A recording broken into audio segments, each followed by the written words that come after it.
Mga kabarangay, ano ang silbi ng isang batas kung iba-iba naman ang pagpapatupad nito? Bakit sa isang barangay hindi tinatanggap ang reklamo? Pero sa kabilang barangay, tinatanggap ang kaparehong kaso. Bakit may mga lupon na alam ang proseso, samantalang yung iba naman ay parang sariling patakaran ang ipinatutupad? At ang pinakamahalagang tanong, kung ang katarungang pambarangay ang unang hakbang para makamit ang hustisya, bakit maraming Pilipino ang nawawalan ng tiwala dito? Sa totoo lang po, hindi problema ang batas.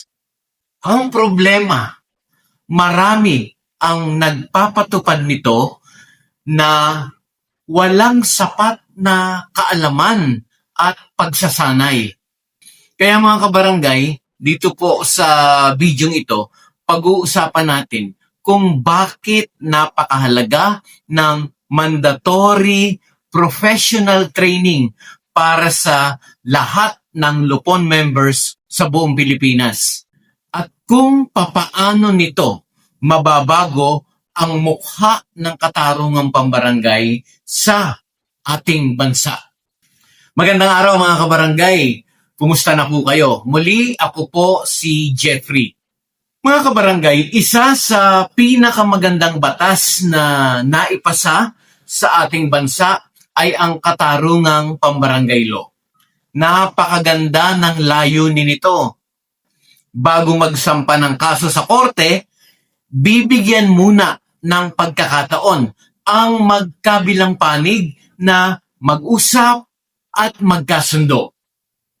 Mas mabilis, mas mura, mas malapit sa tao, at higit sa lahat, nakakatulong itong bawasan ang dagsa ng mga kaso sa korte. Ngunit sa kabila ng napakagandang layunin ng batas, marami pa ring mga Pilipino ang may negatibong karanasan sa barangay. May nagsasabing hindi patas, may nagsasabing walang alam ang mga lupon, may nagsasabing pinapaboran kung kakilala. At mayroon ding nagsasabi na hindi naiintindihan ng lupon ang mismong batas na kanilang ipinapatupad. Nakakalungkot mga kabarangay. Bakit nangyayari ito? Hindi dahil masama ang batas. Hindi dahil masasama ang mga lupon. Ang malaking problema nito ay walang sapat na professional na pagsasanay. Maraming lupon ang naitalaga ng kapitan dahil tiwala sa kanila ang komunidad. Maganda po yun. Ngunit ang pagiging respetadong tao sa barangay ay hindi otomatikong nangangahulugan na handa na silang humawak ng mga legal disputes. Mga kabarangay, ang katarungang pambarangay po ay hindi simpleng pakikipagbati lamang. May mga legal requirements ito, kagaya po ng may due process, may jurisdiction, may timelines, may mga kaso na dapat tanggapin, may mga kaso namang hindi maaaring hawakan ng barangay. At kapag nagkamali ka rito, maaari nang mawalan ng saysay ang buong proseso. Iisa ang batas, pero iba-iba ang implementasyon. Ito po ang isa sa pinakamalaking problema. Pareho ang local government code, pareho ang katarungang pambarangay law, pareho ang implementing rules and regulations, ngunit kapag pumunta kayo sa iba't ibang barangay, iba-iba ang interpretasyon. Bakit nagkaganon? May mga barangay na agad nagbibigay ng certificate to file action, kahit hindi pa tapos ang proseso. May mga barangay na tumatangging tumanggap ng reklamo kahit sakop ito ng katarungang pambarangay. May mga barangay na pilit pinapipirma ang complainant sa settlement kahit ayaw niya. Nangyayari po yan. May barangay na pinapabalik ng paulit-ulit ang mga partido kahit wala na namang legal na batayan ang pagpabalik-balik ng mga partido. May barangay na pinipilit ang mediation kahit malinaw na exempted ang kaso. At mayroon ding barangay na gumagawa ng kanilang sariling rules. Ang resulta, parang nagiging lottery ang hustisya. Depende kung saang barangay ka nakatira. Hindi dapat ganon, mga kabarangay.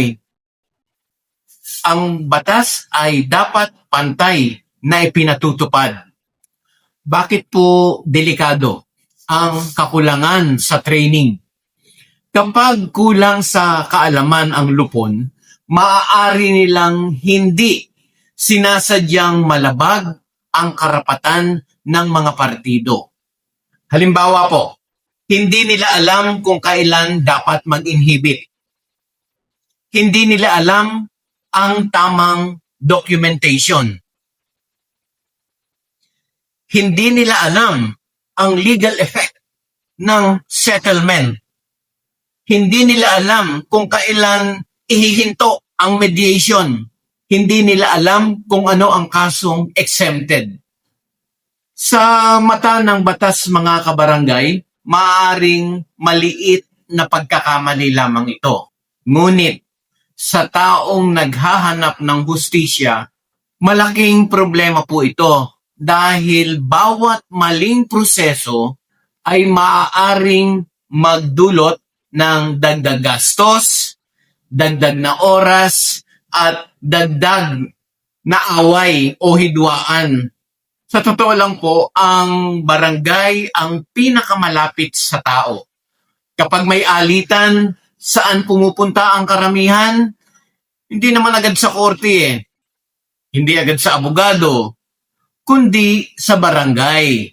Ibig sabihin, ang lupon ang may unang mukha ng hustisya. Kung maganda ang kanilang serbisyo, tumataas ang tiwala ng tao. Kung magulo ang proseso, bumababa rin ang tiwala hindi lamang sa barangay, kundi sa buong barangay justice system. Kapag sa unang karanasan pa lamang ng isang tao sa hustisya at hindi maganda ang resulta, madadala niya yung impression habang buhay. Kaya ano po yung aking personal na mungkahing solusyon dito? Una, dapat may mandatory professional training. Hindi isang seminar lamang. Hindi isang orientation. Kundi tuloy-tuloy na professional development. Katulad ng ginagawa ng ibang propesyon dito po sa ating bansa. Kung ang mga guro ay may training, kung ang mga pulis ay may training, kung ang mga abogado ay may mandatory continuing legal education, bakit hindi magkaroon ng katulad na sistema ang mga lupon? Hindi man po mga abogado ang lupon, ngunit humahawak po sila ng mga usaping legal. Hindi man sila hukom, ngunit sila ang unang nagpapadaloy ng proseso ng hustisya. Mas lalo nilang kailangan maging handa. Kaya ano po ang dapat ituro? Una, hindi sapat ang simpleng lecture. Dapat may standardized curriculum. Kasama rito ang katarungang pambarangay law. Siyempre, local government code, rules on mediation, conflict resolution, negotiation skills, documentation, ethics, human rights, gender sensitivity, domestic violence awareness, child protection, confidentiality, record keeping, writing of settlement agreements, public service ethics, at higit sa lahat, yung actual simulations. Hindi po lamang pagbabasa, kundi aktwal na paghawak ng mock mediation. Doon matututo ang tao. At syempre, dapat po, regular din ang trainings. Hindi sapat ang isang beses lamang. Nagbabago ang batas. Nagbabago ang jurisprudence. Nagbabago ang lipunan. Mas nagiging komplikado ang alitan. Mas dumarami ang social media disputes. Mas maraming online harassment. Mas maraming family conflict. Mas maraming bagong legal issues. Kung hindi sasabay ang lupon sa pagbabago, mahuhuli ang lupon. At dapat din po, may certification pagkatapos ng training. Dapat may assessment, hindi para ibagsak ang lupon, kundi upang masiguro na handa silang magsilbi sa barangay. Kapag may certification ang lupon, mas tumataas ang kredibilidad, mas tumataas ang kumpiyansa ng publiko, mas nagiging profesional ang serbisyo. Mga kabarangay, huwag po kayong mag-iisip na kino-question ko ang kakayahan ng mga lupon. Mahalaga po na nililinaw ko lang ito. Hindi ibig sabihin na walang kakayahan ang mga lupon. Sa katunayan, maraming lupon, tagapamayapa sa buong Pilipinas ang mahuhusay. Maraming matiyaga, maraming tapat, maraming tunay na nagsisilbi. Ngunit, kahit gaano pa kagaling ang isang tao, kung walang regular na pagsasanay, mahihirapan po siya na sumabay sa pagbabago. Kahit nga yung pinakamagaling na doktor, may recurrent training. Kahit mga pinakamahusay na piloto, kailangan pa rin na magsanay. Kahit po yung mga judges natin, dumadalo sila sa judicial education. Bakit? Dahil po, mga kabarangay, ang pag-aaral ay hindi natatapos.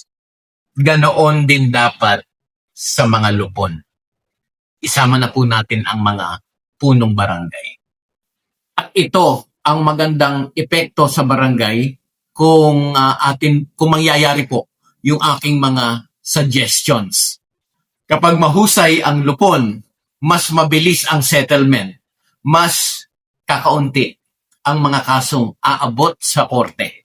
Mas kakaunti ang gastos ng gobyerno, mas kakaunti ang oras na nasasayang, mas maganda ang relasyon ng magkakapitbahay, mas tahimik ang komunidad, mas mataas ang respeto sa barangay, at higit sa lahat, mas tumataas ang tiwala ng mga mamamayan, hindi lamang sa lupon, kundi sa buong sistema ng ating barangay justice. Yun pong pagsasanay ay hindi gastos. Ang tingin ko po dito, isa itong investment. May nagsasabi na magastos yung mandatory training. Yes, magastos po. Ngunit mas mahal ang epekto ng maling proseso. Mas mahal ang paulit-ulit na reklamo. Mas mahal ang mga kaso na nauuwi sa korte dahil sa procedural errors sa barangay. Mas mahal ang pagkawala ng tiwala ng publiko. Ang training po ay hindi gastos. Isa itong investment. Investment sa quality o kalidad ng serbisyo. Investment sa kapayapaan. Investment sa hustisya. Kaya bilang panghuli mga kabarangay, kung gusto nating palakasin ang katarungang pambarangay, hindi sapat ang pag-amyenda sa batas. Hindi sapat ang pagdagdag ng budget. Hindi sapat ang paglalagay ng bagong opisina. Ang tunay na puhunan ay ang tao. Ang lupon, ang unang tagapaghatid ng hustisya sa komunidad. Kung tataas ang kanilang antas ng kaalaman, tataas din po mga kabarangay yung kalidad ng kanilang serbisyong ibinibigay sa tao. Kung tataas ang kalidad ng serbisyo, tataas ang tiwala ng publiko. Kung tataas ang tiwala ng publiko, mas magiging matatag ang ating sistema ng hustisya mula mismo sa grassroots level. Dahil sa huli, ang katarungang pambarangay ay hindi lamang batas at pagpapatibay ng kapayapaan sa bawat barangay. Dahil sa huli, ang katarungang pambarangay ay hindi lamang tungkol sa pag-aayos ng away. Ito ay tungkol sa pagpapanumbalik ng tiwala, paggalang sa batas, at pagpapatibay ng kapayapaan sa bawat barangay. Kaya po, ang lahat ng ito ay nagsisimula sa isang simpleng hakbang, ang pagbibigay sa bawat miyembro ng lupon ng sapat, regular na professional na pagsasanay. Ayan mga kabarangay, sana po sa short video na ito, meron kayong natutunan. Ang lahat pong ito ay aking nabanggit dahil nakita ko po talaga yung pangangailangan ng mga lupon tagapamayapa para sa isang professional na pagsasanay. Muli, ako po si Jeffrey at magandang araw sa inyong lahat.